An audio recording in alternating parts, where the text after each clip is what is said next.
Well, this is a first for me, and it's just the way I like it because it coincides with some other firsts that I've basically experienced in the past. Think about a first experience. I mean, it's really special, but for the most part, it's not under the best of circumstances. I mean, like your knees might turn to jello, or maybe like your hands get all sweaty, like your heart's pumping, you know. But you tend to remember those firsts, you know, like a first kiss, or maybe like your first car. It might have had Bond all over it, but man, it was your first car and it was great, you know. And then there's also your first comic book. Well, for my first comic book, I picked that up I don't know, just before my sophomore year in high school. It happened to be an issue of the X-Men. And it was number 135, as a matter of fact. It had Phoenix on the cover, and it happened to be drawn by a living legend who just happens to be here with us tonight.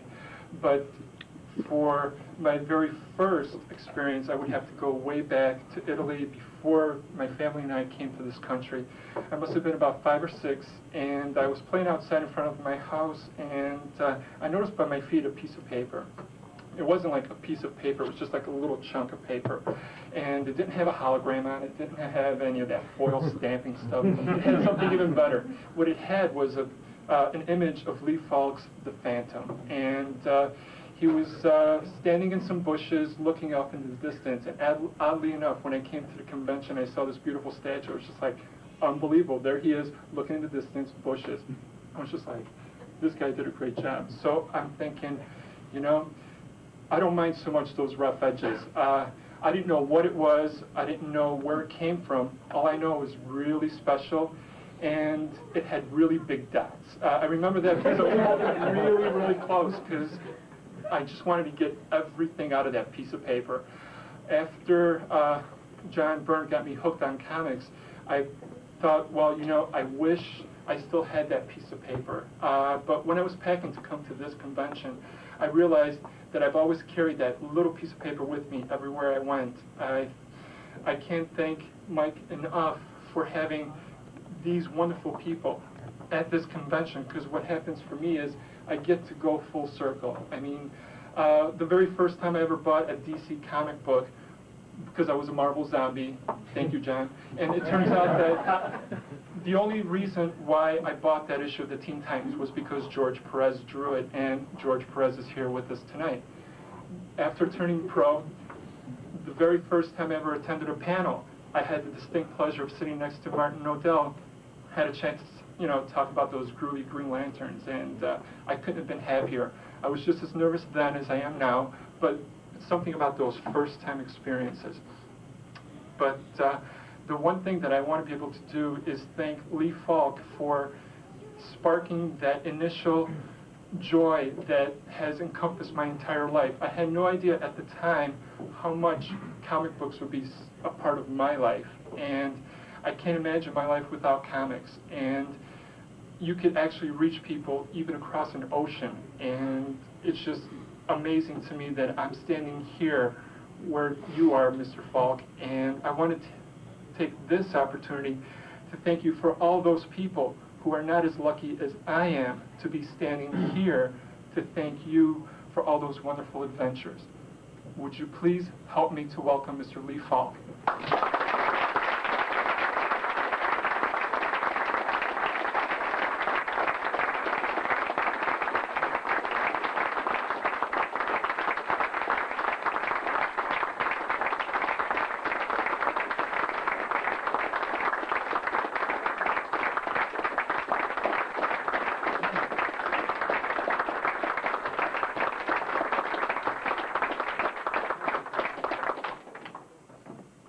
The plaque reads, "We present this Kansas City Fan Appreciation Award to Lee Falk for a lifetime achievement as the creator of Mandrake, the Magician, and the Phantom." Our thanks for 60 years of great stories. Best wishes for the next 60. From the KC Comic Book Club, spring of '94.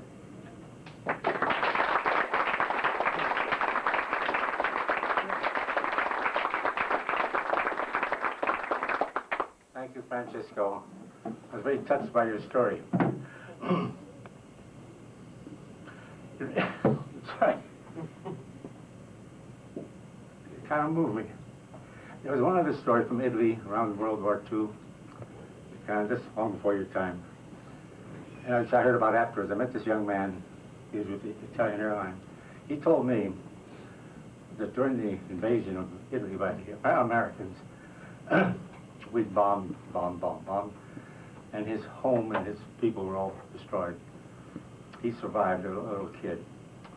And all he had in this is a true story, all he had in the, I don't know why I'm so moved about this. All he had in the cellar of his house were some old comic books, The Phantom and Mandrake. He had some relatives in another town. He was starving.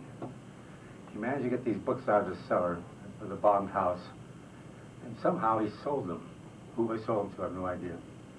He got enough money to get to see his people, saved his life, and your story kind of brought that back. Well, enough of that sad business. I was talking to Mike. He asked me what I thought about signing all his autographs. I told him I loved it, because all of us who are in this business, we work in isolation. And you wonder if anybody reads what we're doing. In New York, my stuff runs there in Spanish, but I don't see it because I go to Boston, what have you. And coming here and having these people come and wanting autographs, adults, kids, I talk to each one, find out what they do. It really is inspiring and refreshes you that here are people who actually read what you're doing. And I find it marvelously moving. I enjoy being here, and you're a wonderful gang. I'm not a humorist. I enjoy the laughter. I have one joke in The Phantom, which I use about every 10 years. This is the joke. It takes a little time to tell. As you all know, The Phantom is the 21st generation of many phantoms and so forth. But many of the natives, those great natives, believe that he's immortal. Well, in this case, our phantom meets a young princess, beautiful girl, and she falls sort of in love with him, and she wonders who he is.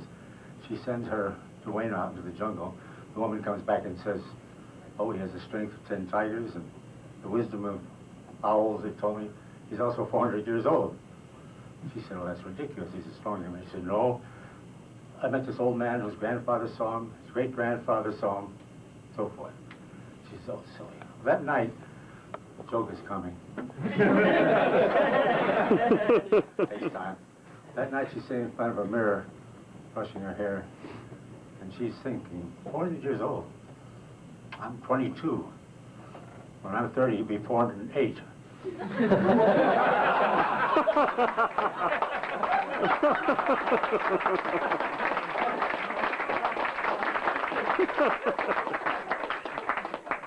Let's say I use it every 10 years.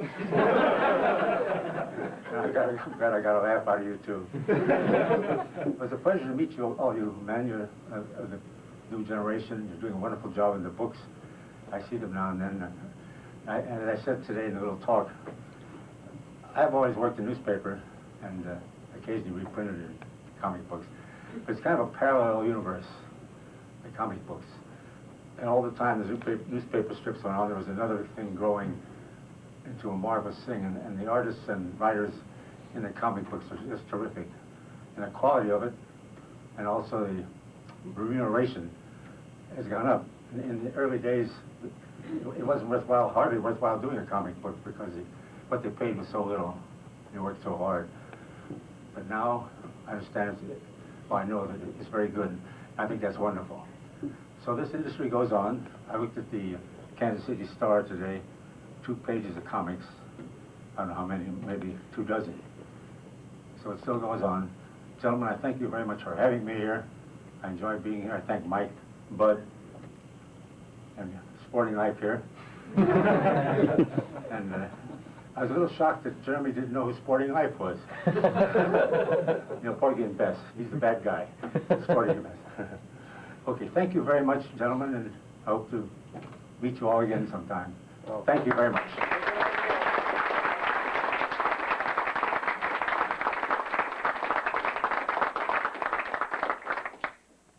In honor of the very first superhero and his 60th year in the business. A little bit of overkill, but we don't mind. To Mr. Lee Falk from us.